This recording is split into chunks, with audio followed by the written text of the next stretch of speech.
फिर से आप सभी का स्वागत, अभिनंदन, आभार है बिहार के सबसे विश्वसनीय YouTube channel Bihar board 10th board toppers पर। प्यारे साथियों, आप लोग बहुत देर से इंतजार कर रहे हैं, इसके लिए हम माफी चाहेंगे। आप लोग बार बार एक ही कमेंट कर रहे हैं, भैया आ जाइए, भैया आ जाइए। 6 बजे से वेट कर रहे हैं कि आप कब सामने आएंगे, आप हमारे मैथ वाले टीचर से कब मिलाएंगे, मैथ वाले गुरुजी से कब मिलाएंगे, जो आखिर हमारे लिए सबसे ज्यादा खतरनाक सब्जेक्ट है, सबसे ज्यादा डराने वाला सब्जेक्ट है मैथ। उसका डर कैसे भगाने वाले हैं। अभी तक एसएसटी तो आप लोग डर तो दूर कर चुके हो, एसएसटी का हिंदी संस्कृत में तो तहलका मचा रहे हो। ऐसे ही प्यारे बच्चों, आप सभी के लिए जैसे आपने हिंदी को प्यार दिखाया, संस्कृत को प्यार दिखाया, ऐसे ही आप लोगों ने जैसे ही एसएसटी में प्यार दिखाया, वैसे ही प्यारे बच्चों आप लोग मैथ में झंडा गाड़ने वाले हो अपना, ये हमको पूरा विश्वास और भरोसा है। गुड इवनिंग प्यारे बच्चों, सभी को नमस्कार। और सभी साथी लोग जितने भी देख रहे हो, आप लोग एक बार सभी लोग स्टेटस लगा दीजिए। तब प्यारे बच्चों मैं आपके मैथ वाले भैया, मैथ वाले गुरुजी को बुलाने वाला हूं यहाँ पर। फेस रिवील कीजिए ना सर। भैया फेस रिवील कर देंगे, बिल्कुल परेशान ना हो। आपके सामने आपके गुरुजी आने वाले हैं और यहां पर आपसे चर्चा करने वाले हैं कि मैथ में आपको 100 आउट ऑफ 100 कैसे दिलाएंगे, आपको मैथ पढ़ाकर प्यारे बच्चों स्टेट बोर्ड का टॉपर कैसे बनाएंगे। इन सभी की चर्चा करने वाले हैं आज की क्लास में। जोरदार तरीके से जितने भी साथी लोग हों हमारे, सभी लोग सबसे पहला प्यारे बच्चों क्या कर दीजिए, स्टेटस लगाइए। सभी साथी लोग प्यारे बच्चों इस वीडियो का स्टेटस लगाइए और सेशन को जोरदार तरीके से शेयर करिए, क्योंकि प्यारे बच्चों मैंने आप सभी से एक वादा किया था कि आपके सामने प्यारे बच्चों मैथ पर हम डबल वार करेंगे। आपको पता है कि एप्लीकेशन पर प्यारे बच्चों आपके सर तो पढ़ा ही रहे हैं, इसीलिए मैंने यूट्यूब पर प्यारे बच्चों आपके लिए एक नए अध्यापक को लेकर आया है, जो कि लगातार प्यारे बच्चों 9 वर्षों से बिहार बोर्ड को पढ़ा रहे हैं, आपको पढ़ा रहे हैं। जी हां, अगर प्यारे बच्चों मैं ये कहता हूं कि मैथ का जो डर है प्यारे बच्चों आपका चुटकियों में समाप्त करने वाले हैं आपके गुरुजी। भैया एक बार सभी लोग, भाई सभी लोग जोरदार तरीके से सेशन को शेयर करेंगे और उसके बाद प्यारे बच्चों मैं आपके गुरुजी को बुलाऊंगा। चलो भाई, गुड इवनिंग, सभी को नमस्कार। नवनीत, ईशांत, सालू, वाल्मीकि, एटीट्यूड गर्ल, भैया सभी लोग जल्दी से एक बार क्या करिए, सेशन को शेयर करिए जोरदार तरीके से। जो ये फेस को मैंने छिपा कर रखा हुआ है भैया, ये फेस को आज मैं आपके सामने रिवील करूंगा। आप लगा दिए स्टेटस, क्या बात है भाई, सभी लोग स्टेटस लगाइए एक बार, फेस रिवील कीजिए सर। हाँ भाई, फेस आपके सामने रिवील कर दिया जाएगा। अच्छा, आप लोग को क्या लग रहा है, क्या लग रहा है आज की क्लास में आने के बाद फेस रिवील होगा कि नहीं? आप लोग खुद से एक बार कमेंट कर दो भाई कि आप सभी के सामने ये जो मैंने बताया है कि फेस रिवील होगा कि नहीं। सभी लोग कमेंट करो भाई। मनीष हैं हम, नवनीत, सचिन, विवेक, हाँ भी, हाँ हाँ हाँ हाँ, सभी लोगों का जवाब आ चुका है भाई। तो देखो भाई, सभी लोगों को जैसे कि मैंने बताया कि आज मैथ वाले सर आने वाले हैं, तो मैथ वाले सर का भैया एक बार सभी लोग दिल बनाकर आप लोग भेज दो, फिर मैं आपके मैथ वाले सर को बुला देता हूं। एक बार सभी लोग प्यारे बच्चों, जितने भी साथी लोग देख रहे हैं, एक बार सभी लोग प्यारे बच्चों अपना दिल बनाकर सर का स्वागत करिए, क्योंकि मैं चाहता हूं कि जब आपके सर यहां पर आए तो उनके ऊपर प्यारे बच्चों आप लोग एकदम से दिल अपना न्यौछावर कर दीजिए। सभी लोग भाई, सभी लोग प्यारे बच्चों एक बार दिल बनाकर कमेंट कर दीजिए। उसके बाद हम लोग क्या करते हैं, सेशन की शुरुआत करेंगे आपके सर के साथ में। हर्षराज, खुर्शीद आलम, यश, नवी, सानवी, हिमांशु, तो सभी लोग प्यारे बच्चों एक बार वेलकम करिए अपने सर, अपने गुरुजी का वेलकम करिए जोरदार तरीके से। सभी साथी लोग प्यारे बच्चों वेलकम करिए, वेलकम लिखिए, तब मैं बुलाता हूं। ये जो प्यारे बच्चों मैंने आपके सर के लिए गिफ्ट लिया हुआ है ना, ये गिफ्ट भी आपके सर का इंतजार कर रहा है। ये आपकी तरफ से दिया हुआ गिफ्ट प्यारे बच्चों मैं आपके सर को दूंगा। ये सर आपसे आज चर्चा करेंगे। भाई बारिश हो रही है ना? हाँ भैया, आज तो आसमान भी स्वागत कर रहा है आपके मैथ वाले गुरुजी का, बिल्कुल बारिश हो रही है। तो सर आ जाइए, बच्चे काफी देर से आपका वेट कर रहे हैं। तो प्यारे बच्चों एक बार जोरदार तालियों के साथ में स्वागत करिए आप लोग अपने चहेते गुरुजी का, जो आपको इस वर्ष प्यारे बच्चों पढ़ाकर मैथ में आपको स्टेट बोर्ड टॉपर बनाने वाले हैं। बिल्कुल प्यारे बच्चों, तो सर आ जाइए, स्वागत है, अभिनंदन, आभार है आपका बोर्ड टॉपर्स परिवार पर सर। और ये बच्चे काफी देर से चाह रहे थे आपको देखना। लो बेटा, मैंने आप फेस को रिवील कर दिया आपके सामने। बहुत बहुत धन्यवाद सर, बहुत बहुत बच्चों का स्वागत है, सारे बच्चों का बहुत तहे दिल से स्वागत है। ठीक है, तो सर देखिए, ये बच्चे जो है आपसे सर बहुत प्रेम करते हैं और बच्चे आपको काफी देर से देखना चाह रहे थे, तो हमने कहा कि अब भाई बच्चों को इतना इंतजार न कराया जाए, क्योंकि ये बच्चे हमारे दिल के टुकड़े हैं और दिल जब बेचैन होता है सर तो थोड़ा सा दुख तो होता ही है ना सर। जी सर, जी सर, बहुत बहुत ही प्यारे बच्चे हैं। मुझे जैसा कि दिख रहा है, कमेंट में दिख रहा है कितना प्यार बरसा रहे हैं हमारे लिए। इतना बेसब्री से इंतजार करते हुए मैंने किसी भी किसी भी बच्चों को नहीं देखा है। कितने प्यारे प्यारे बच्चे हैं जो कि मेरा इंतजार कर रहे थे। मैं सभी का स्वागत करता हूं, अभिनंदन करता हूं। ठीक है, बाकी सर, जैसे ये बच्चे जो है ना, ये सबसे ज्यादा अगर किसी विषय को लेकर डरते हैं सर, तो मैथ को लेकर डरते हैं। हमेशा से मतलब इनके मन में एक ही डर सताता है कि मैथ में कैसे कर पाएंगे हम। मैथ में स्कोर करना तो छोड़िए, फेल होने को लेकर बहुत डरते हैं। अरे सर, कोई भी दिक्कत नहीं होने वाली है। बच्चों मैं बता दूं कि हजारों हजार बच्चे जो है मेरे पढ़ाए हुए 100 आउट ऑफ 100 ला चुके हैं। ठीक है, इसलिए मेरे ऊपर आप लोगों की जिम्मेदारी है। मैं आपको 100 आउट ऑफ 100 करने का पूरा इतना कॉन्फिडेंस में ला दूंगा, कभी भी कोई भी दिक्कत नहीं होने वाली है। इतना पढ़ा दूंगा। ठीक है, बस इस चैनल पे और मुझ पे भरोसा करिए, लगातार बने रहिए साल भर के लिए। ठीक है, चलिए। तो क्या बात है सर। और सर आप एक संख्या बता दीजिएगा कि इस बार हमसे पढ़कर, इस बोर्ड टॉपर्स परिवार से पढ़कर कितने बच्चे 100 में से 100 ला सकते हैं? क्या लगता है सर? सर, जो भी यहां पढ़ेगा, शुरू से अंत तक जो भी टिका रहेगा, सर मैं गारंटी लेता हूं, मैं मैथ की गारंटी लेता हूं सर, 100 आउट ऑफ 100 सबके आने वाले हैं सर। ये मेरी गारंटी है सर। ठीक है, देखो भाई, ये ऐसे बोलने से नहीं होता। आपको पता है सर ने अगर ये चीज बोला है ना कहीं से इनसे पढ़कर बहुत सारे बच्चों ने 100 में से 100 लाया है भाई, इसलिए सर बोल रहे हैं। तो आप लोग जो है ना, ये सर बोल रहे हैं आज प्यारे बच्चों आपको वास्तविक संख्या पढ़ाने भी वाले हैं सर। ठीक है, तो ये वास्तविक संख्या को पूरा पढ़कर जाना, ये मैं विश्वास दिलाता हूं कि आज की क्लास प्यारे बच्चों, जो मैथ में आप लोग डरते हो ना, मैथ का डर आपका समाप्त हो जाएगा। क्यों सर? बिल्कुल सर, बिल्कुल सर, एकदम 1% भी डर नहीं रहने वाला। ठीक है, जो कि मेरे पढ़ाए हुए तरीके से आपको समझ में आ जाएगा। लास्ट के एग्जाम आते आते आप लोगों को एकदम क्लियर हो जाएगा कि सर मेरे तो आने ही वाले हैं 100 में 100। ठीक है, किसी भी सब्जेक्ट में आए ना आए, लेकिन 100 में मैं तो एकदम गारंटी लेता हूं सर कि आएंगे। बाकी आप अपनी गारंटी ले लीजिए सर। देख लीजिए बच्चों, आप तो भाई देख लीजिए, सर ने चैलेंज दे दिया है कि जो है, सर ने चैलेंज दे दिया है कि भाई मेरे सब्जेक्ट में 100 में से 100 आने वाले। एक बात तो मैं ये भी मानता हूं सर, अगर मैथ अगर सही से पढ़ा दिया जाए, क्योंकि मैथ में सर हैंड राइटिंग मायने रखती नहीं है। नहीं। कुछ भी गिनती लिख दीजिए सर, अगर वो सही है तो पूरा का पूरा नंबर मिलता है। तो मैंने एक चीज देखा हुआ है सर कि बच्चे 100 में से 100 नंबर मैथ में जरूर लेके आते हैं, लेकिन वही बच्चे लाते हैं जो सही टीचर से पढ़ पाते हैं। यानी कि जो आपसे पढ़ेगा, जो इस परिवार पर पढ़ेगा बेटा, वो 100 में से 100 लाएगा, इस बार गारंटी है। बिल्कुल सर, बिल्कुल लाएगा। बाकी जहां तक मैं आपको जानता हूं, आपको भी बच्चे बहुत प्यार करते हैं।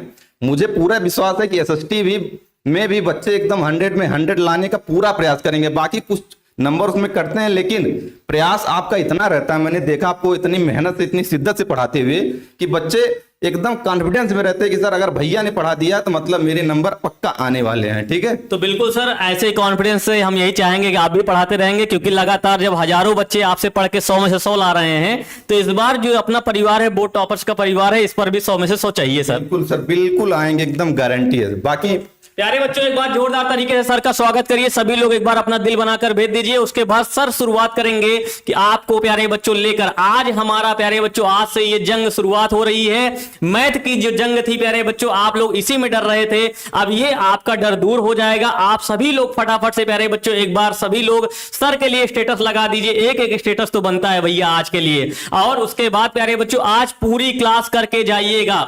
आज पहली क्लास, आज की मैथ की पहली क्लास है आपकी, ये आपके जीवन को बदलने वाली क्लास है बेटा। सभी लोग क्लास को पूरा करके जाइएगा। क्या बात है? जी सर। तो सर आप जो है क्लास को कंटिन्यू करिए।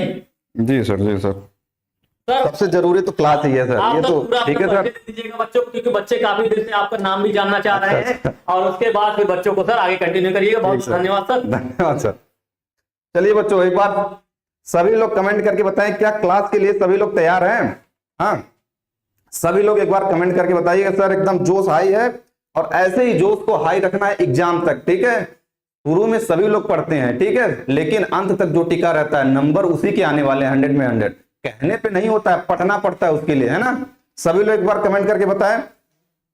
हाँ, सभी लोग मेरा नाम जानना चाहते हैं, तो मेरा नाम है संजय। ठीक है, संजय सर आप लोग कह सकते हैं, संजय भैया कह सकते हैं, कोई दिक्कत नहीं। ठीक है, मेरा नाम जान गए सभी लोग। चलिए सभी लोग एकदम तैयार हैं, तो चलिए आज की क्लास शुरू करते हैं।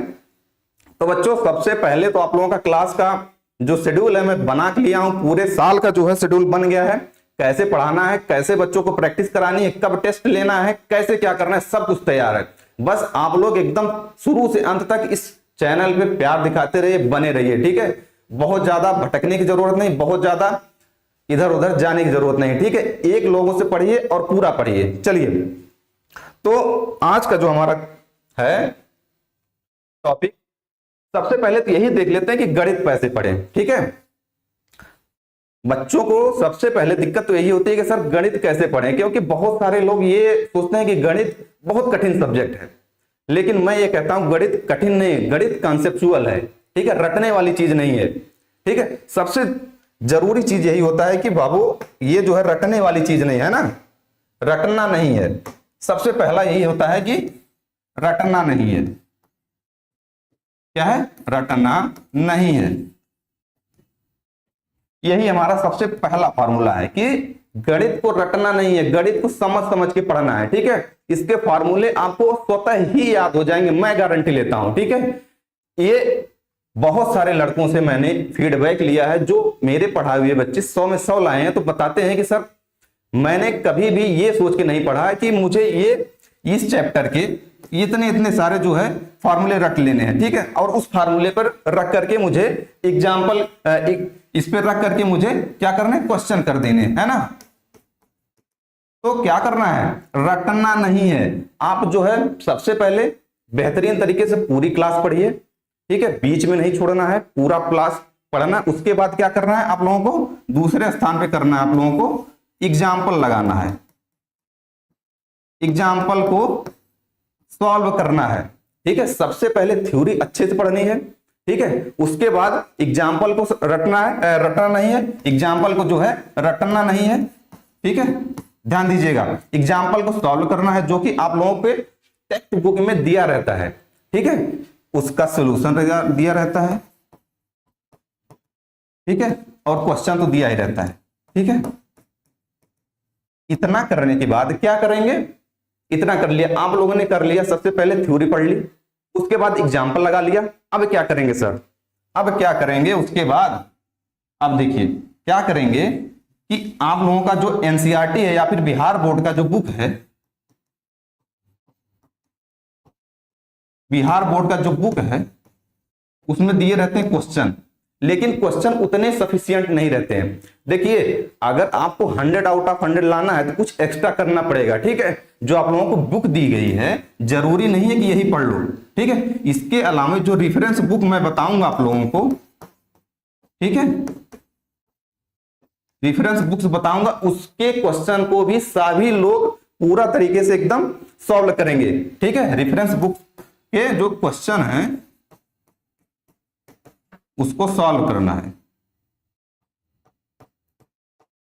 ठीक है, उसके क्वेश्चन को सॉल्व करना है। इतना आप लोगों का 3 काम हो गया। सबसे पहला काम हो गया थ्योरी अच्छे से पढ़नी है, उसमें दिया हुआ एग्जाम्पल पढ़ना है। उसके बाद आप लोगों को 2 चीजें पता चल गई कि कैसे लगाना है क्वेश्चन, और आप लोगों को पता चल गया कि कॉन्सेप्ट हमारा क्या है ना, कॉन्सेप्ट पता चल गया, और हमको पता चल गया कि क्वेश्चन लगाना कैसे है ना। अब जो है हमको तलाश होती है क्वेश्चन की, ढेर सारे क्वेश्चन की, ठीक है, ढेर सारे क्वेश्चन को करना होता है, ठीक है। क्योंकि किसी भी सब्जेक्ट में अच्छे अंक लाने के लिए क्या जरूरी है, क्वेश्चन को, ढेर सारे क्वेश्चन को प्रैक्टिस करनी जरूरी है, ठीक है।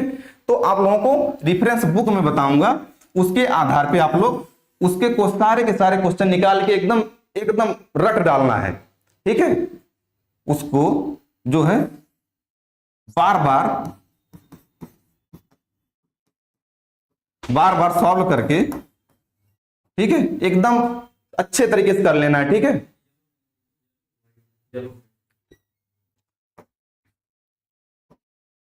चलिए इतनी बात क्लियर हो गई कि बहुत सारे क्वेश्चन आप लोगों को करने होंगे, ठीक है, मेहनत तो आप लोगों को करनी होगी,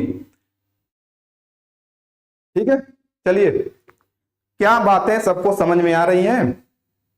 कमेंट में देख पा रहा हूं कि कोई भी ये नहीं कह रहा है कि सब बातें समझ में आ रही हैं। चलिए ठीक है, हाँ चलिए सारे के सारे क्वेश्चन सभी लोग कर लेंगे। उसके बाद क्या करेंगे बाबू लोग, उसके बाद क्या करेंगे, लास्ट में क्या करना होता है ना, लास्ट में क्या करना होता है, लास्ट में क्या करना होता है, आप लोगों को जो मॉडल पेपर होते हैं, मॉडल पेपर होते हैं उसको एकदम सॉल्व करना है। जैसे कि हम लोग एग्जाम में बैठ के क्वेश्चन सॉल्व करते हैं, पूरा का पूरा जितना भी 100 नंबर का क्वेश्चन आता है उस तरीके से सॉल्व करेंगे। ये लेकिन लास्ट में होता है, थ्योरी पढ़ लिया, ठीक है, एग्जाम्पल लगा लिए और अदर क्वेश्चन हम लोगों ने एकदम कर लिया, ठीक है। इतना कर लेने के बाद हम लोग करेंगे मॉडल पेपर, ठीक है। इतना कर लेने के बाद मॉडल पेपर करेंगे, ठीक। इतना कर लेने के बाद आप एकदम पक्का हो जाएंगे कि सर मेरा 100 में 100 आएगा या नहीं आएगा, ठीक है। लेकिन मुझे पूरा विश्वास है कि इतना जिस भी बच्चे ने कर लिया उसके 100 आउट ऑफ 100 आने वाले हैं, ठीक है। और उसके लिए मैं यहां पे हूं, ठीक है। लास्ट तक मुझसे पढ़िए, आपके 100 आउट ऑफ 100 बिल्कुल आने वाले हैं, ठीक है। चलिए तो आज का क्लास हम लोग शुरू करते हैं। आज हम लोग क्या पढ़ने वाले हैं उसको देख लेते हैं ना। चलिए, ये हमारा पहला चैप्टर। सभी लोग किताब लेकर के बैठे हैं कि नहीं? एक बार किताब का दर्शन हुआ कि नहीं अभी तक? हाँ, किताब सबसे पहले खोलने पे हमको पता चलता है कि सर सबसे पहला हमारा चैप्टर है वास्तविक संख्याएं, ठीक है। वास्तविक संख्याओं के बारे में जानने से पहले सबसे पहले यह समझ लीजिए कि वास्तविक संख्याओं के अंदर कौन कौन सी संख्याएं होती हैं। मतलब कि संख्याओं का ज्ञान होना जरूरी है ना। संख्याएं कितने प्रकार की होती हैं, ये वास्तविक संख्याओं में कौन कौन सी संख्याएं आती है, ये जानना जरूरी है ना। सबसे पहले क्या करेंगे, इसको समझ लेंगे। लेकिन उसको जानने से पहले ये देख लीजिए कि इस चैप्टर में हमको क्या क्या पढ़ना है। एक बार ध्यान से देखेंगे इस पूरे चैप्टर में क्या पढ़ना है। मेन तो हमको पढ़ना है यूक्लिड विभाजन प्रमेय का, ठीक है। उसके बाद पढ़ना है अंकगणित के आधारभूत प्रमेय, दूसरी, पहला यूक्लिड विभाजन प्रमेय का, दूसरा है अंकगणित के आधारभूत प्रमेय, तीसरी है अपरिमेय संख्याओं का पुनर्भ्रमण, है ना। ये हमारे चौथा है, तीसरा है। उसके बाद चौथा जो हमारा कॉन्सेप्ट है वो है परिमेय संख्याओं और उनके दशमलव प्रसारों का पुनर्भ्रमण, ठीक है। लेकिन सबसे पहले इसको नहीं पढ़ेंगे, है ना बच्चों। मैंने कहा रियल नंबर्स में कौन कौन से नंबर्स आते हैं, सबसे पहले आज नंबर्स के बारे में पढ़ेंगे। उसके बाद ये कल की क्लास में हम लोग पूरा पढ़ने वाले हैं ना। थोड़ा कमेंट देख लेते हैं क्या क्या है, ठीक है। सभी लोग एक बार ध्यान देंगे इधर, एकदम अपनी बातें जो कर रहे हैं आपस में उसको छोड़ करके सब लोग एकदम क्लास पे फोकस हो जाइए। मैं कुछ बताने वाला हूं आप लोगों को, है ना। चलिए देखिए, आप लोगों ने देखा कि हमारा चैप्टर है रियल नंबर्स, यानी कि वास्तविक संख्या, वास्तविक संख्याएं, है ना। ये देखिए, अब ध्यान से देखिए कि इसके अंतर्गत कौन कौन सी संख्याएं आती हैं, ठीक है। सबसे पहले तो ये देखिए यहां लिखा है संख्या, ठीक है। अगर वास्तविक संख्या लिखा है तो क्या इसका और भी कोई भी पार्ट होता है संख्या का, ठीक है। तो सबसे पहले तो यही देखिए कि संख्या के कितने पार्ट होते हैं, संख्या कितने प्रकार की होती है बाबू लोग, ठीक है। देख लेते हैं कि संख्याएं कितने प्रकार की होती है। ये हमारी हो गई संख्याएं, ठीक है। अब इसके दो पार्ट हो गए, ठीक है। हमको देखने को मिलता है जो हमारे सिलेबस में है, ठीक है, जो हमको पढ़ना है वो लिखा है, जो हमको पढ़ना है वो है वास्तविक संख्या, है ना। वास्तविक संख्या पहला पार्ट हो गया। लेकिन इसका एक और पार्ट होता है जो होता है अवास्तविक संख्या, अवास्तविक संख्या,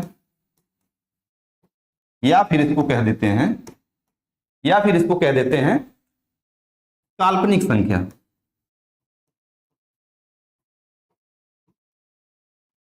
काल्पनिक संख्याएं, ठीक है बच्चों। इतनी बात समझ में आई। संख्याएं कितने प्रकार की होंगी, सभी लोग बताएं संख्याएं कितने प्रकार की होती हैं। बताएंगे बाबू, वास्तविक संख्या या फिर काल्पनिक संख्या, ठीक है। दो प्रकार की संख्याएं होती हैं, ठीक है। लेकिन वास्तविक संख्याएं तो हम लोगों को पढ़नी है, ठीक है। ये हमारे हाई स्कूल के यानी कि 10th के सिलेबस में दिया गया है।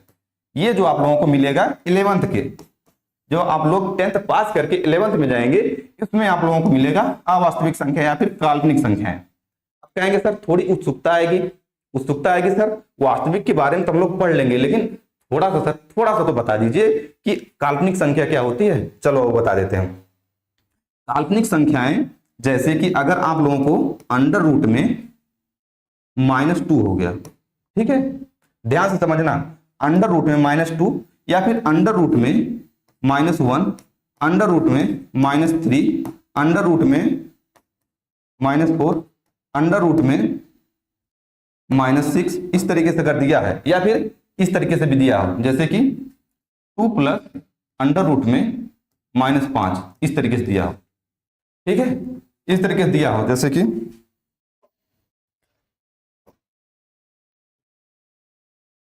3 माइनस अंडर रूट में -1, इस तरीके से अगर दिया हो, ये सारी की सारी अवास्तविक या फिर काल्पनिक संख्याएं होती हैं। तो सभी लोगों के मन में एक क्वेश्चन उठ सकता है कि सर इसको काल्पनिक संख्या क्यों कहते हैं। सभी लोग कहेंगे कि इसका क्या औचित्य है सर इसको काल्पनिक संख्या कहने का, है ना। तो कहेंगे, सभी लोग समझेंगे बाबू, इसको काल्पनिक इसलिए कहते हैं क्योंकि कभी भी अंडर रूट में माइनस नहीं हो सकता। ठीक है, ये एक इमेजिनरी नंबर है। ठीक है, क्यों नहीं हो सकता ये समझेंगे सर इसलिए क्योंकि यहां समझेंगे माइनस जो है 1, अगर माइनस में -4 अगर दिया है, इसका अगर अंडर रूट लेने जाएंगे, इसका अगर अंडर रूट लेने जाएंगे तो हमको क्या -2 प्राप्त होगा। हाँ, क्या हमको -2 प्राप्त होगा। आप लोगों को यही लगेगा कि सर -2 आ जाएगा, नहीं आएगा। यही तो गलती हो जाती है। चलिए इसको क्लीन कर देते हैं, बाद में इसको बताएं। क्या -2 आ जाएगा, कहेंगे नहीं, क्योंकि अगर -2 इंटू -2 अगर करेंगे तो हमेशा प्लस में आएगा, +4 आता है कि नहीं। माइनस और माइनस अगर एक दूसरे से गुणा की जाती है, माइनस माइनस टकराते हैं एक दूसरे से, तो हमेशा प्लस साइन का निर्माण होता है। बात क्लियर है, इतनी बात सबको क्लियर है कि अगर -1 या फिर -1 इंटू -1 की अगर गुणा करते हैं तो हमेशा +1 प्राप्त होगा। ठीक है, इसका मतलब है कि अंडर रूट में कभी भी माइनस चिन्ह जो है हमको नहीं मिलेगा। इसीलिए ये जो होती है काल्पनिक संख्याएं कहलाती हैं, है ना, काल्पनिक संख्याएं कहलाती हैं, काल्पनिक संख्याएं।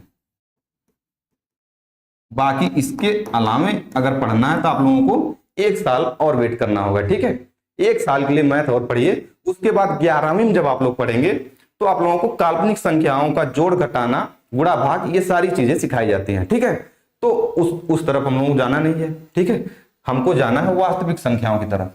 ठीक, इसके बारे में पढ़ते हैं। आइए दूसरा एक पेज ले लेते हैं। आइए, अब हमने देख लिया कि संख्याएं जो होती हैं,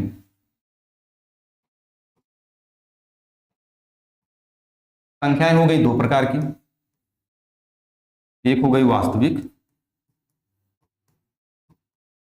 ठीक है, एक हो गई काल्पनिक। इतना विभाजन हम लोगों ने देख लिया। इसके अलावा भी विभाजन, अब वास्तविक संख्याओं में कौन कौन सी संख्याएं आती हैं सर, इसको देख लीजिए, इसको सभी लोग समझेंगे। शुभम सर कहां है,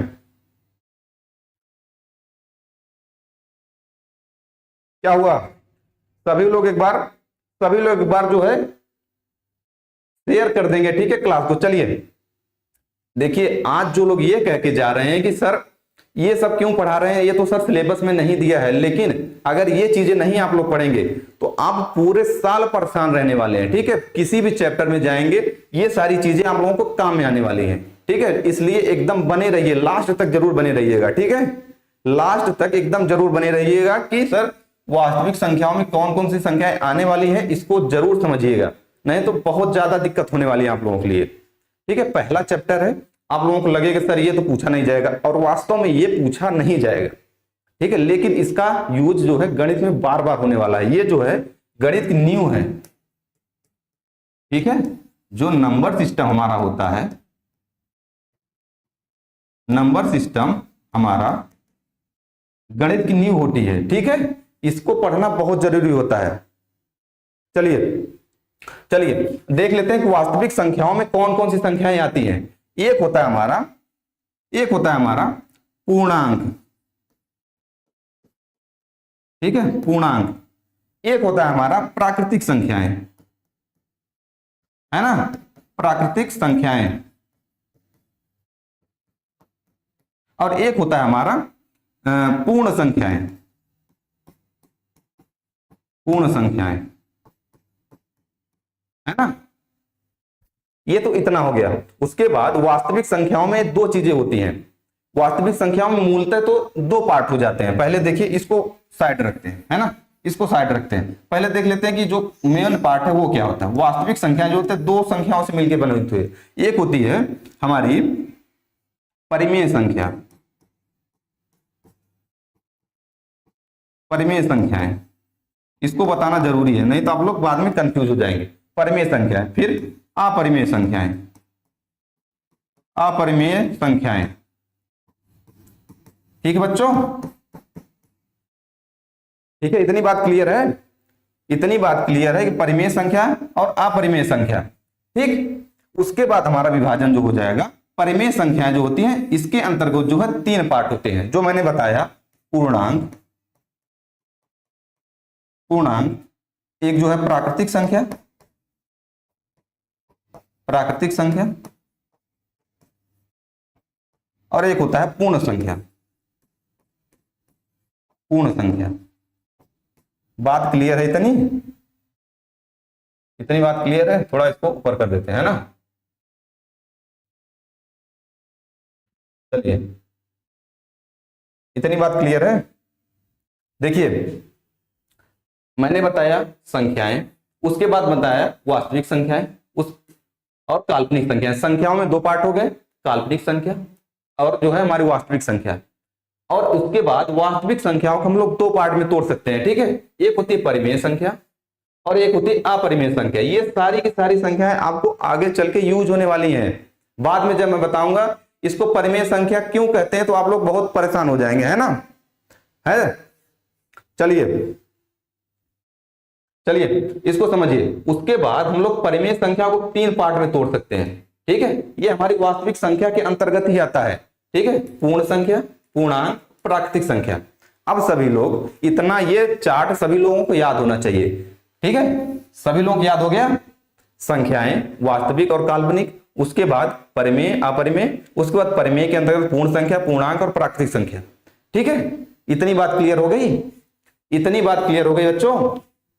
चलिए, और प्राकृतिक संख्या को हम लोग अगर देखें तो तीन पार्ट में तोड़ सकते हैं। ठीक है, तीन या चार पार्ट में भी तोड़ सकते हैं। चलिए, जैसे कि सम संख्या, सम संख्याएं, ये सारी की सारी चीजें आप लोगों को बाद में यूज होने वाली है, इसलिए कोई भी आज की क्लास छोड़ के नहीं जाएगा, नहीं तो कल से वही फिर दिक्कतें होने वाली हैं। ठीक है, सम, उसके बाद विषम, विषम संख्याएं, एक होता है भाज्य, भाज्य संख्याएं, उसके बाद क्या होता है, एक अभाज्य संख्याएं, अभाज्य संख्याएं। ठीक है, सबको दिख रहा है? सबको एकदम क्लियर दिख रहा है? ये देख लीजिए, इतना पूरा चार्ट सबके दिमाग में एकदम छप जाना चाहिए। ठीक है, छप गया ना?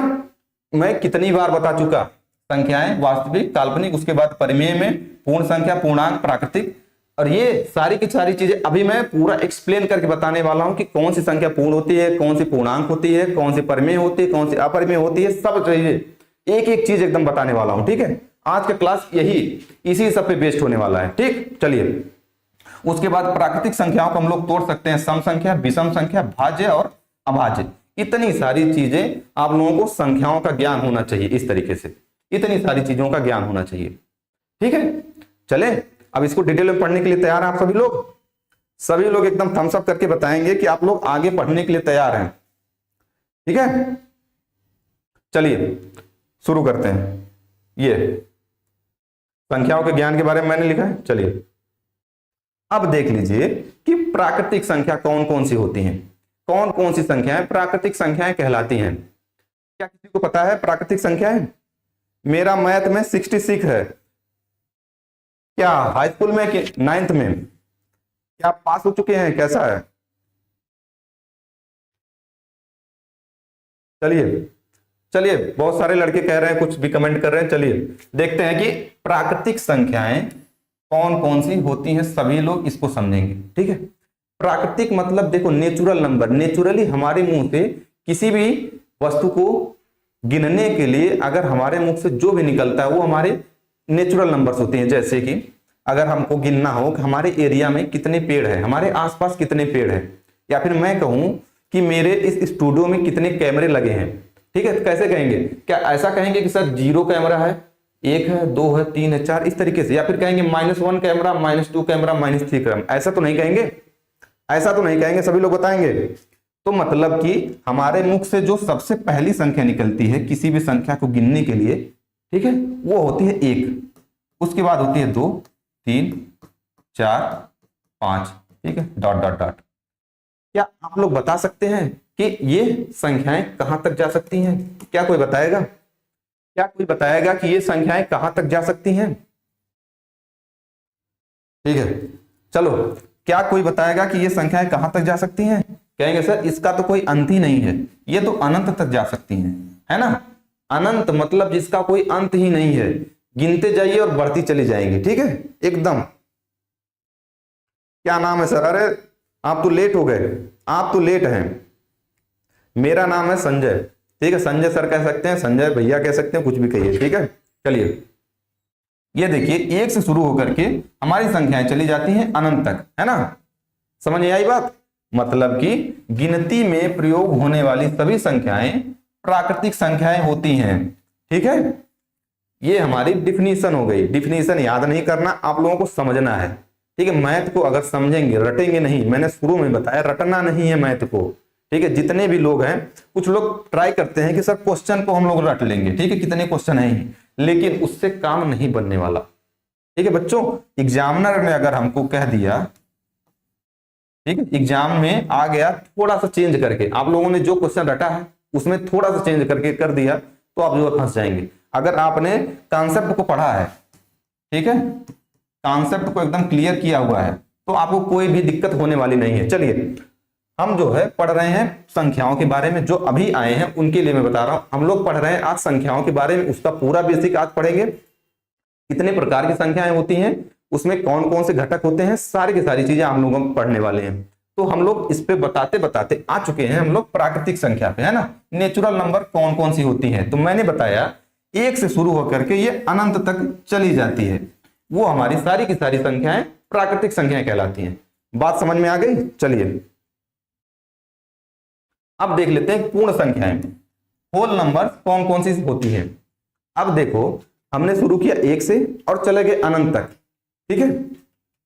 लेकिन क्या हो गया, अगर हमको बताना हो कि हमारे पास कुछ भी नहीं है, आपने पूछा कि सर आपके पास कितने पैसे हैं, मुझे बताना है कि मेरे पास कुछ भी नहीं है, तो कुछ भी नहीं, तो ये तो हिंदी में हुआ, है ना। कुछ भी नहीं है, कुछ भी नहीं है, इसको अगर हमको गणित की भाषा में बताना हो तो हमारे पास कोई अंक ही नहीं था, ठीक है। तो इसके लिए हमारे गणितज्ञों ने जीरो की खोज की, ठीक है। जीरो की खोज हुई जब, उसके बाद हमारी संख्याएं पूर्ण हो गई। ऐसा कहा कि हमारी हमको अब किसी भी संख्या की जरूरत नहीं है, ऐसा उन्होंने सोचा। तो हमको कह दिया कि 0, 1, 2, 3, 4 और इस तरीके से अनंत तक अगर चला जाए तो ये सारी की सारी संख्याएं कौन से कहलाती हैं बाबू? कौन से कहलाती हैं? कहलाती हैं पूर्ण संख्याएं। पूर्ण संख्याएं, है ना। समझ में आया सभी को?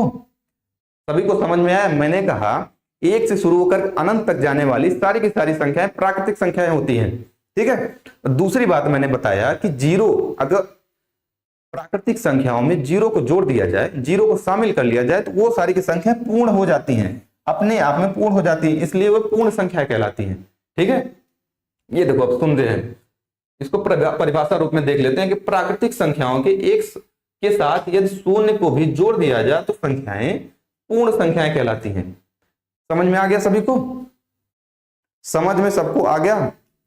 चलिए आगे चलते हैं, आगे चलते हैं। अब आ जाती है बारी पूर्णांक संख्याओं की, ठीक है। समझेंगे, पूर्णांक संख्याएं बहुत कंफ्यूजिंग होती हैं, ठीक है, क्योंकि लोग पूर्णांक और पूर्ण संख्याओं में कंफ्यूज हो जाते हैं, सोचते हैं कि जो हम लोग पूर्ण संख्या अभी अभी पढ़ के आए हैं, है ना, जो हम लोग पूर्ण संख्या पढ़ के आए हैं उसको कंफ्यूज कर लेते हैं पूर्ण संख्या को कंफ्यूज कर लेते हैं पूर्णांक से, है ना, पूर्णांक संख्याएं, ठीक। लेकिन आप लोग एकदम, इसीलिए मैं बेसिक पढ़ा रहा हूं, क्योंकि आप लोग अगर इसको पढ़े रहेंगे पूर्ण संख्या क्या है, पूर्णांक संख्या क्या है, अलग अलग इसको पढ़े रहेंगे तो आप लोग कभी भी कंफ्यूज नहीं होंगे, ठीक है। चलिए समझेंगे कि पूर्णांक संख्याएं कौन कौन सी होती हैं। इंग्लिश में इसको क्या कहते हैं, इंग्लिश में कहते हैं इंटीजर्स, यहां लिखा हुआ है, ठीक है, इंटीजर्स कहते हैं, ठीक है। पूर्ण संख्या को क्या कहते हैं, होल नंबर्स, है ना। इंग्लिश भी थोड़ा थोड़ा जानते रहेंगे सभी लोग। चलिए तो पूर्णांक समझेंगे। यहां पे लिखा है कि पूर्ण संख्या में अगर ऋणात्मक संख्याओं को जोड़ दिया जाए, पूर्ण संख्या में अगर ऋणात्मक संख्याओं को भी शामिल कर लिया जाए तो सारी की सारी संख्याएं हमको पूर्णांक संख्याएं कहलाती हैं, ठीक है। बात समझ में नहीं आई होगी, उतना नहीं समझ में आया, क्यों इतना नहीं समझ में आया होगा। चलिए समझेंगे इसको, थोड़ा सा समझेंगे इसको। चलिए क्या करते हैं, ये है, ये मैंने कहा 1 2 3 4 5 6 इस तरीके से, इसको मैंने कहा था ये है प्राकृतिक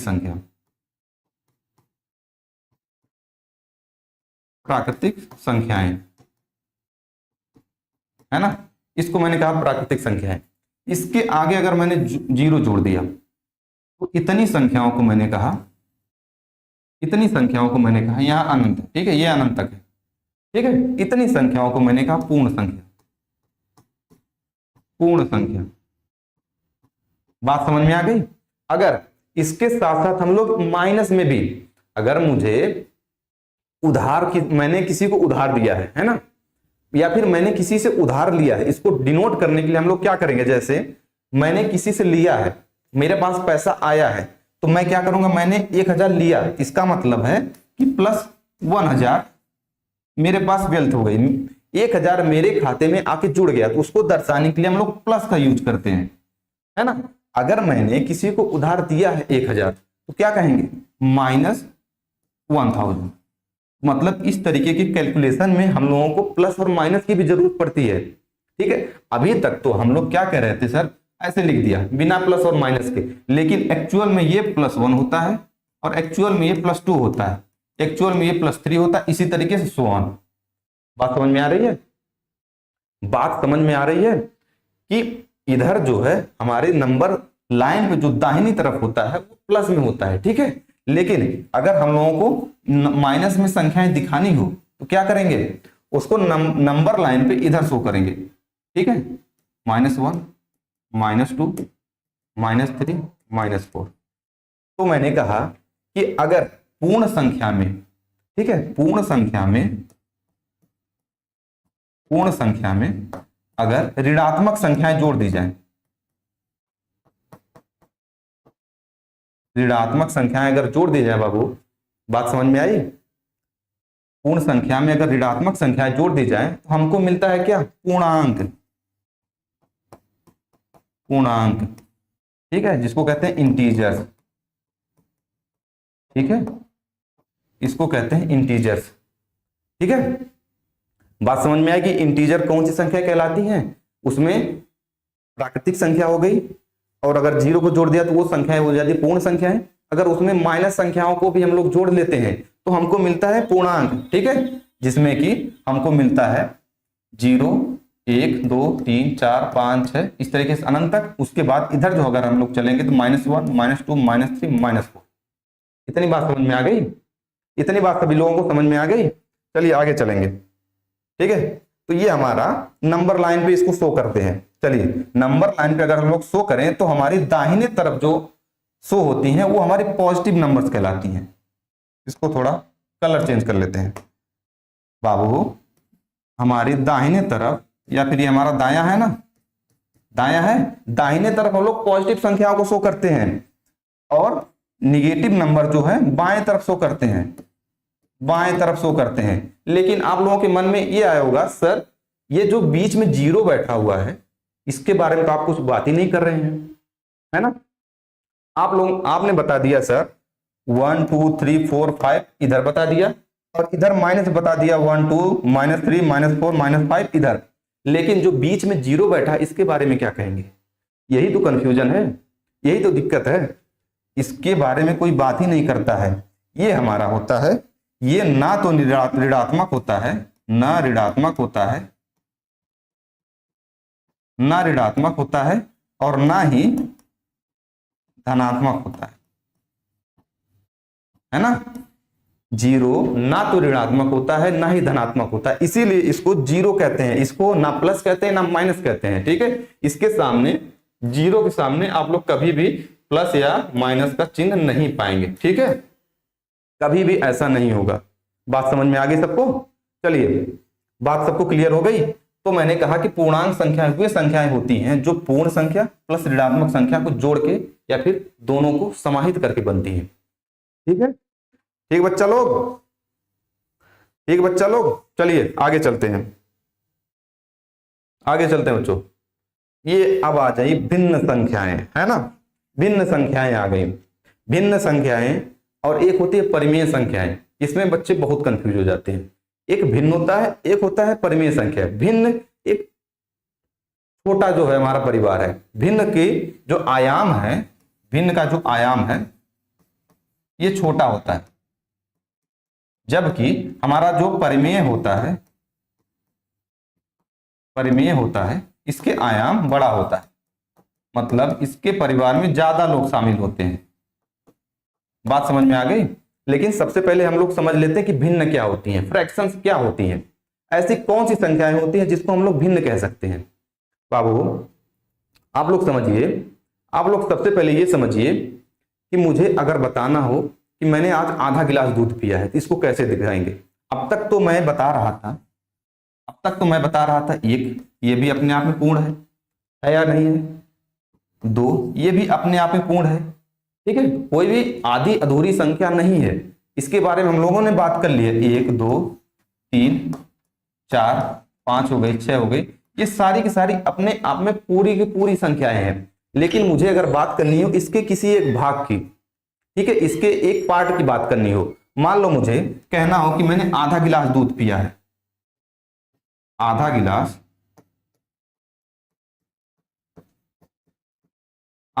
दूध पिया है। ठीक है, आधा गिलास दूध, या फिर आधा गिलास पानी, है ना। यहां दूध है, यहां पानी। अगर इसके बारे में बात करनी हो तो ऐसी कौन सी संख्या यूज करेंगे? हाँ, क्या जितनी मैंने अब तक बताई है 0 1 2 3 4 और इधर -1 -2 -3 और -4, क्या इन संख्याओं को यूज कर सकते हैं हम लोग इनको दिखाने के लिए? बताइए बच्चा लोग, क्या इन संख्याओं का यूज कर सकते हैं इसको दिखाने के लिए? जो मैंने ये पूछा, ये क्वेश्चन हमारा है। मैंने पूछा आधा गिलास दूध या भाई आधा गिलास पानी को दर्शाने के लिए कौन सी संख्या यूज कर पाएंगे इसमें से? एनीवन, कोई बताए?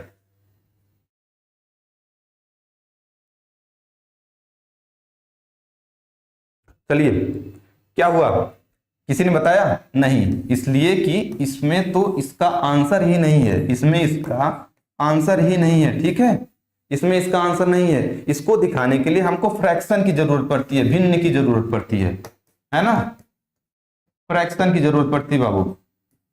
यही बात मैं आप लोगों को बताना चाह रहा था कि ऐसी चीजों को दर्शाने के लिए हमको फ्रैक्शन की जरूरत पड़ती है, मतलब किसी भी चीज का, किसी भी वस्तु का कोई एक हिस्सा दर्शाने के लिए हमको जरूरत पड़ती है भिन्न की। और भिन्न कभी भी अपने आप में निगेटिव नहीं हो सकता। इसको नोट के रूप में लिख लीजिएगा आप लोग, एक नोट लिख लीजिए, सभी लोग एक नोट लिखेंगे कि भिन्न कभी भी निगेटिव नहीं हो सकता है, निगेटिव नहीं हो सकता है ना। भिन्न कभी भी निगेटिव नहीं हो सकता है। समझ में आई बात? समझ में आ गई बात? इतनी बातें तो एकदम नॉर्मल थी। ठीक है, इतनी बातें सभी लोग नॉर्मल थी। चलिए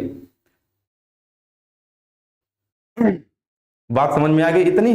अब देखिए आ जाते हैं हम लोग परिमेय और अपरिमेय पे। ठीक है, मैंने जो सबसे पहले विभाजन किया था वास्तविक संख्याओं का, ये विभाजन याद है? एक बार फिर से बता दे रहे हैं, इतनी बार मैं बताऊंगा कि आज की चीजें आपके दिमाग में एकदम बैठ जाएंगे। ठीक है, बस आप लोग क्लास करते रहिएगा ध्यान से। ठीक है, आपस में बात मत करिए।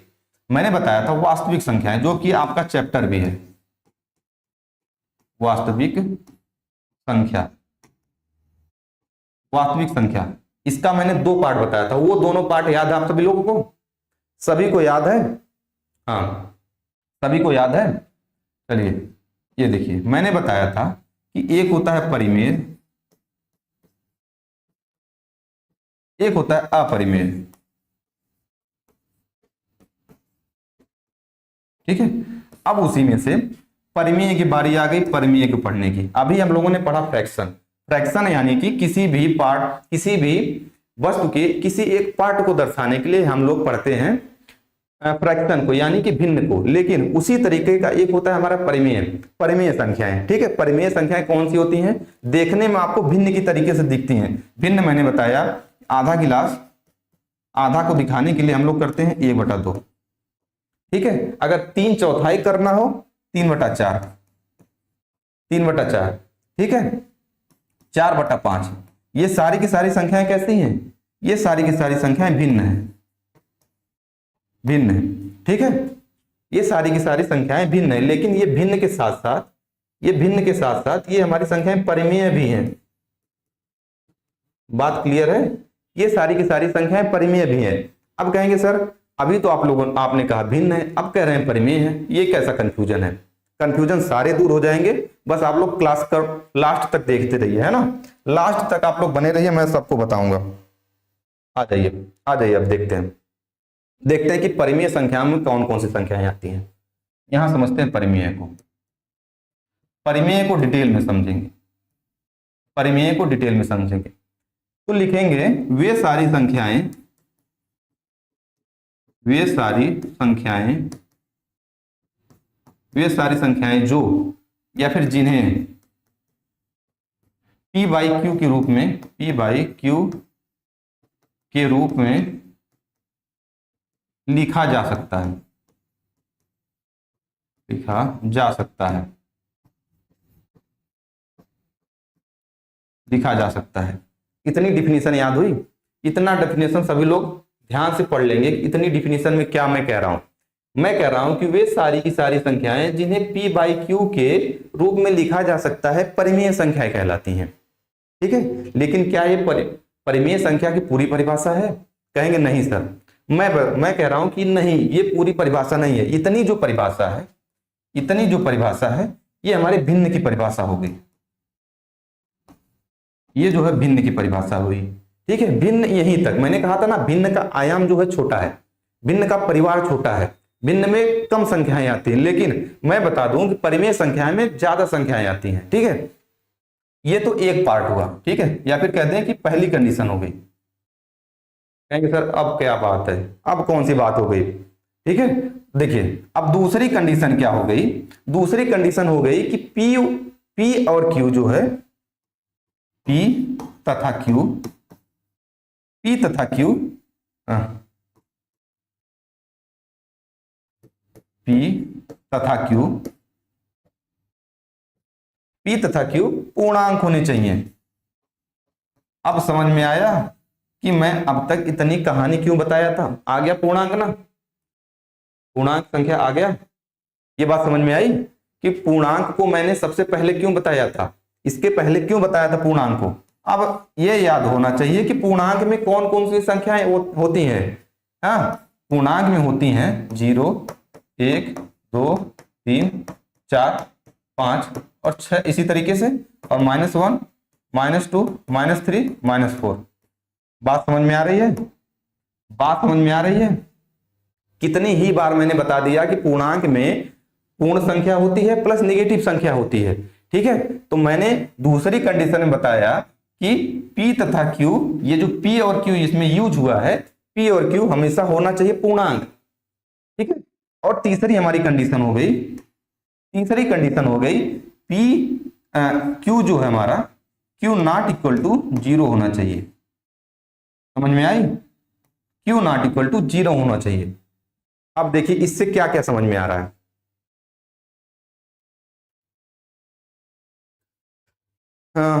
क्यूट गर्ल करें वे सारी संख्याएं जिन्हें P और Q के रूप में लिखा जा सकता है जहां P और Q पूर्णांक हैं। बिल्कुल सही, बिल्कुल सही। क्यूट गर्ल ने एकदम सही चीज पकड़ ली है। जो मैं बताना चाह रहा हूं वो चीज एकदम पकड़ में आ गई उसके। ठीक है, तीन चीजें होती हैं, वे सारी की सारी संख्याएं जो P और Q के रूप P बाई Q के रूप में लिखी जा सकती हैं, पहली कंडीशन। दूसरी कंडीशन है P तथा Q पूर्णांक होने चाहिए, और तीसरी कंडीशन है Q नॉट इक्वल टू 0 होना चाहिए। तो ऐसी कितनी संख्याएं हो जाएंगी जो परिमेय संख्या होंगी? तो कहेंगे सर ऐसी तो अनंत संख्याएं हो जाएंगी। कैसे समझेंगे? समझेंगे कैसे? एक बार समझिए, इसको ऊपर कर देते हैं ना, समझेंगे। अब देखिए मान लीजिए कोई संख्या है, ये संख्या, ये हमने लिख दिया 1/2। सभी लोग बताएंगे क्या 1/2 परिमेय है? सभी लोग बताएंगे। कह रहे हैं एटीट्यूड गर्ल करें ये सब पढ़ चुके हैं सर। बिल्कुल आपने पढ़ लिया होगा, लेकिन बहुत सारे लड़के हैं जो नहीं पढ़े होंगे या फिर पढ़े होंगे तो भूल गए होंगे। मेरा काम है, मैं आप लोगों की तैयारी करा रहा हूं 100 बाई 100 की। ठीक है, 100 में 100 की तैयारी, तो कुछ भी चीज मैं छोड़ने वाला नहीं हूं। ठीक है, मैं मेरे तरफ से कोई भी कमी नहीं रहेगी।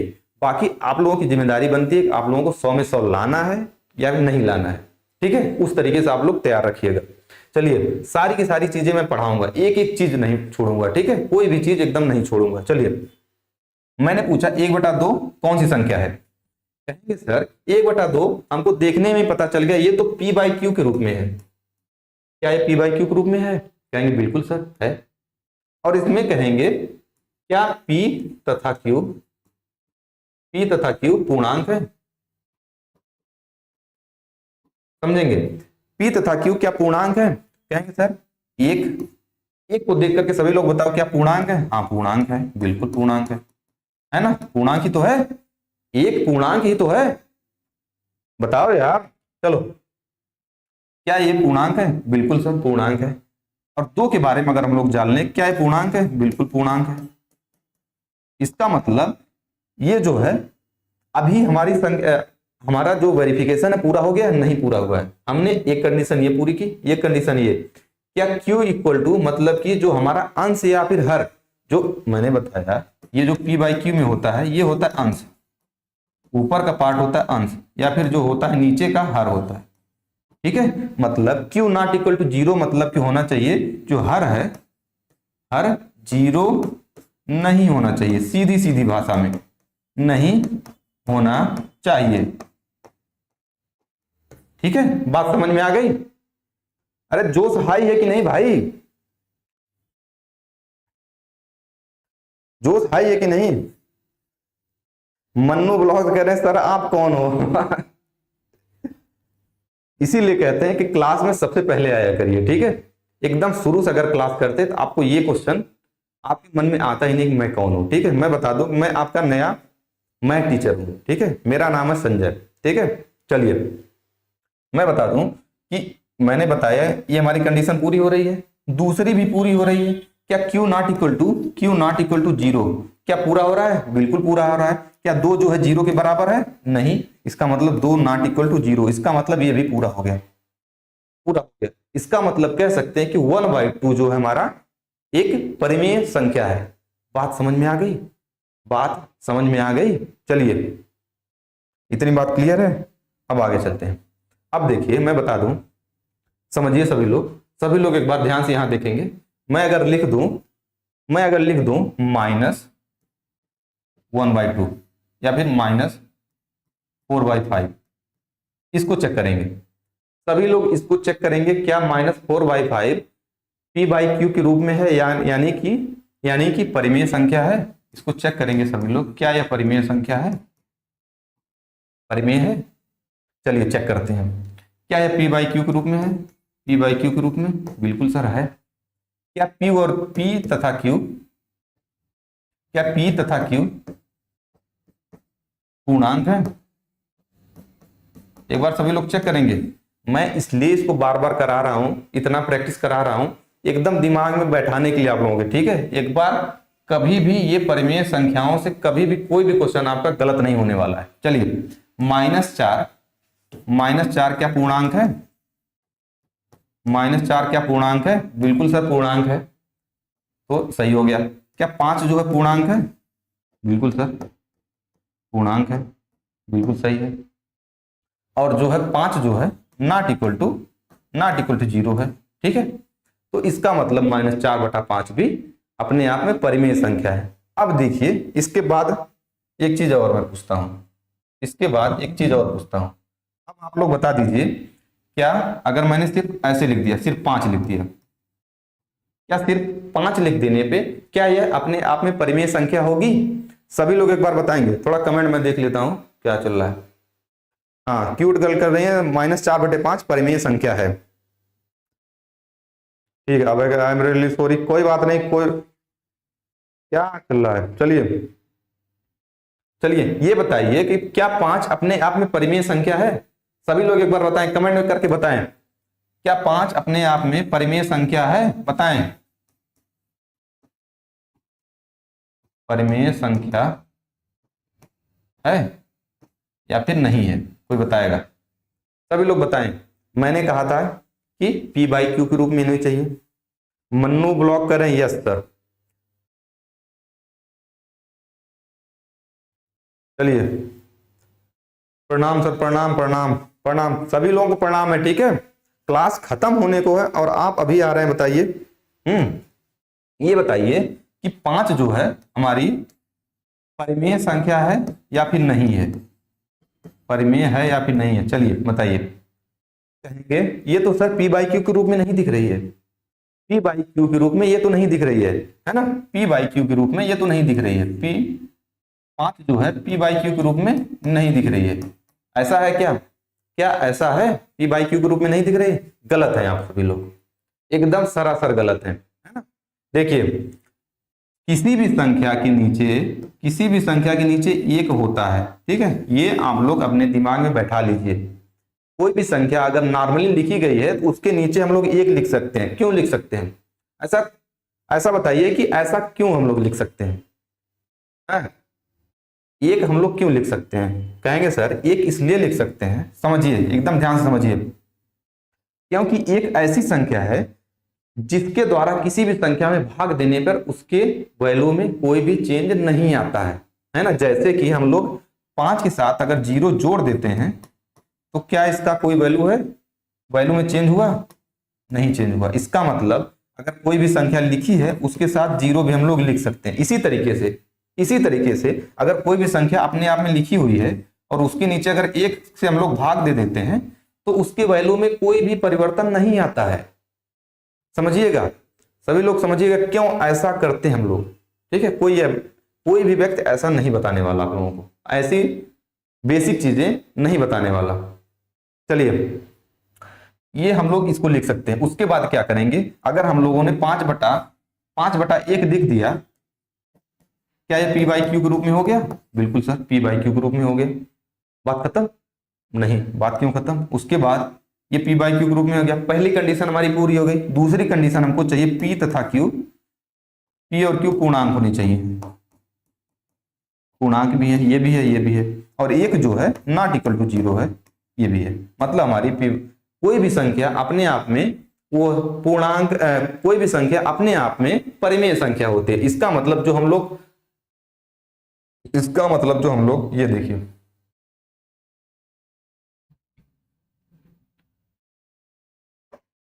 ये देखिए, अगर हम लोगों ने लिख दिया प्राकृतिक संख्या,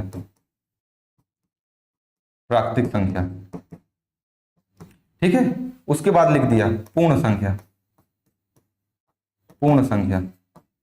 और उसके बाद लिख दिया पूर्णांक,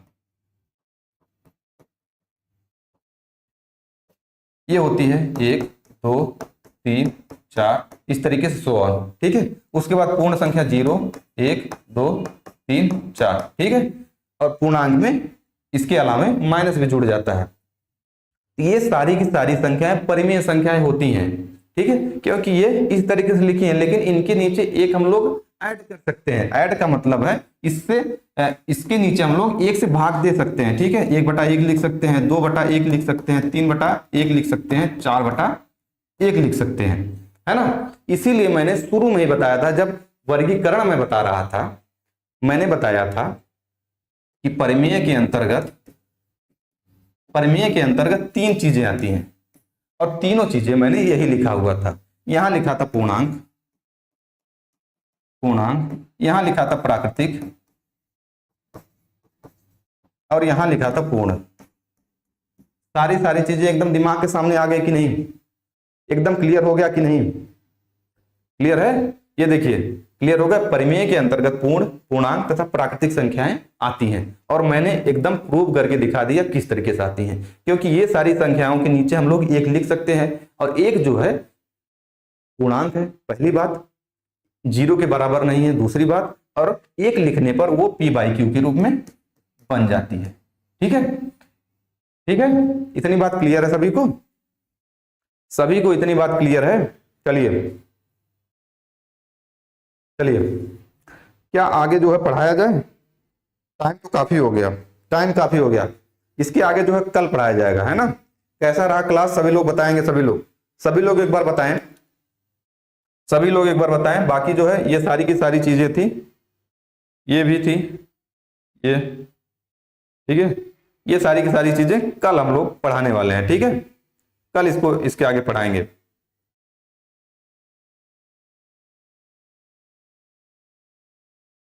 यहां तक क्लियर हो गया होगा। परिमेय तक मैंने बता दिया है, उसके बाद कल जो है अपरिमेय बताएंगे, उसके बाद सम, विषम, अभाज्य और भाज्य, 4 संख्याएं और बची हैं। ठीक है, इतनी चीजें समझ में आ गई? अगर समझ में आ गई हो, सभी लोग एक बार लाइक कर देंगे, जो भी लाइक नहीं किए हैं। बाकी चलिए ठीक है, कल मिलते हैं। ठीक है, टेक केयर, बाय बाय।